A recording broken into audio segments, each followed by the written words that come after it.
사람마다 탈모 원인이 다를 수가 있는데요. 같은 탈모라도 연령이나 성별, 또 생활 습관, 또 탈모의 원인에 따라서 각 단계의 중요도와 적용 방식이 달라지기 때문에 무조건적으로 이 방법만 하면 된다, 이것만 복용하면 된다가 아니라 전문가의 정확한 진단을 통해서 나에게 맞는 맞춤형 계획을 세우는 것이 정말 중요합니다.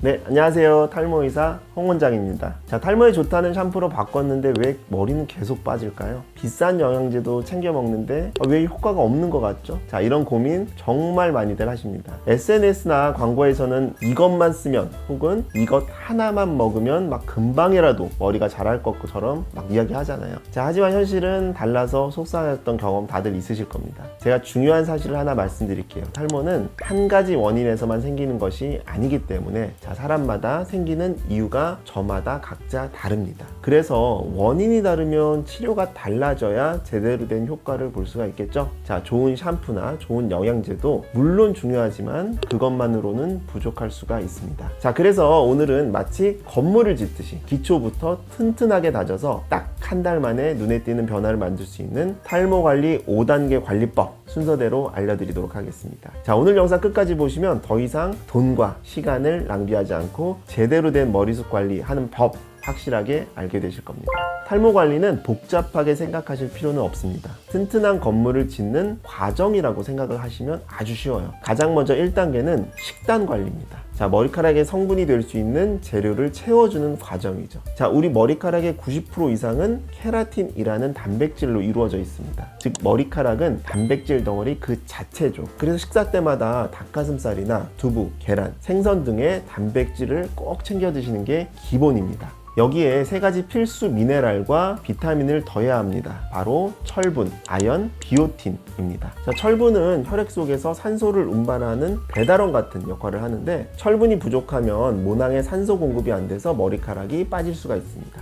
아연은 단백질 합성을 돕는 기술자라고 생각을 하시면 돼요. 재료가 있어도 기술자가 없으면 머리카락을 못 만들겠죠. 비오틴은 이 모든 과정을 촉진하는 윤활유 같은 역할을 합니다. 자, 그래서 단백질이나 철분, 아연, 비오틴 이런 것들을 골고루 섭취할 수 있는 식단을 구성해야 합니다. 자, 물론 음식으로 다 챙기기 어려우실 수가 있어요. 그럴 때에는 내가 평소에 부족한 성분의 영양제를 함께 드시는 것도 도움이 될 수가 있습니다. 자, 2단계는 탈모약 복용입니다. 자, 머리카락이 빠지는 원인을 직접적으로 차단하는 과정이죠. 식단이 방어적인 관리라면 탈모약은 공격적인 치료에 해당합니다. 특히나 남성형 탈모의 주범인 디하이드로테스토스테론이죠. 이 호르몬을 억제하는 것이 바로 핵심이죠. 자, 이때 우리 피나스테라이드 혹은 두타스테라이드 성분의 약이 바로 이 DHT의 생성을 막는 역할을 합니다. 자, 다음으로 많이 아시는 미녹시딜은 남녀 모두에게 사용할 수 있는 바르는 약인데요. 자, 이게 두피의 혈관을 확장시켜서 모낭에 영양을 공급이 잘 되도록 돕는 비료 같은 역할을 합니다. 자, 여기서 정말 중요한 점이 있습니다. 바로 친구가 먹고 효과를 봤다던데 하면서 임의로 약을 구매해서 드시면 절대 안 됩니다. 자, 사람마다 약에 대한 반응이나 또 부작용 가능성이 모두 다르기 때문에 반드시 의사와 상담을 통해서 나에게 맞는 약인지 부작용은 없는지 또 있다면 어떻게 대처해야 되는지 이런 것들을 꼼꼼하게 확인하고 복용을 결정해야 됩니다. 자, 세 번째 단계는 생활습관 개선입니다.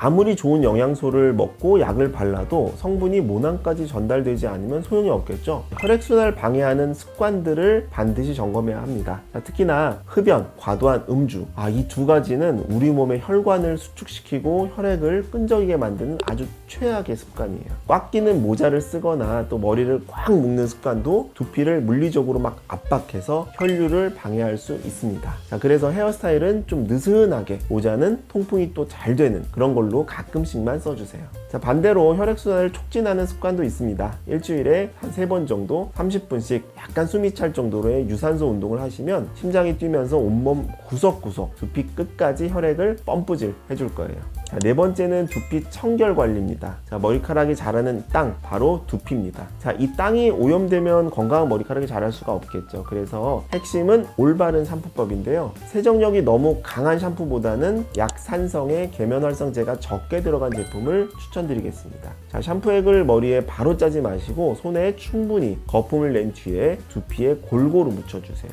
자, 그리고 손톱이 아닌 손가락 끝, 지문으로 부드럽게 한 1, 2분 정도 마사지 하듯이 문질러 줍니다. 헹굴 때는 미지근한 물로 잔여물이 남지 않도록 꼼꼼하게 헹궈내는 것이 가장 중요합니다. 자, 이렇게만 해도 두피에 쌓인 피지와 노폐물이 제거되면서 지루성 두피염 같은 염증성 탈모를 예방하는 데 큰 도움이 되실 겁니다. 자, 마지막 5단계는 바로 수면과 스트레스 관리입니다. 우리가 밤 10시부터 새벽 2시 사이에는 모발 성장을 촉진하는 성장 호르몬이 가장 왕성하게 분비되기 때문에 하루에 7시간 이상 깊은 잠을 자는 것이 바로 최고의 보약입니다. 자, 그리고 우리 몸은 스트레스를 받으면 콜티솔이라고 하는 호르몬이 나오는데 이 호르몬이 혈관을 수축시키고 모낭의 기능을 떨어뜨리는 탈모의 원흉입니다. 자, 그렇기 때문에 나만의 스트레스 해소법, 예를 들어서 가벼운 산책이나 명상, 취미 활동을 통해서 정서적인 안정을 찾는 것이 탈모 회복에도 좋은 영향을 줄 수가 있습니다. 자, 이렇게 5단계 관리법을 통해서 내가 어떤 부분이 부족한지 원인을 찾아야만 치료가 잘 이루어질 수가 있습니다. 그리고 사람마다 탈모 원인이 다를 수가 있는데요. 예를 들어서 20대 여성인데 최근에 무리한 다이어트 후에 머리가 빠지기 시작했다면 바로 1단계 식단 관리와 5단계 스트레스 관리에 좀 더 집중해야겠죠. 반면에 40대 남성이고 가족력이 뚜렷하다, 그러면 2단계 탈모약 복용을 중심으로 다른 관리들을 병행하는 것이 효과적일 수가 있습니다. 같은 탈모라도 연령이나 성별, 또 생활 습관, 또 탈모의 원인에 따라서 각 단계의 중요도와 적용 방식이 달라지기 때문에 무조건적으로 이 방법만 하면 된다, 이것만 복용하면 된다가 아니라 전문가의 정확한 진단을 통해서 나에게 맞는 맞춤형 계획을 세우는 것이 정말 중요합니다.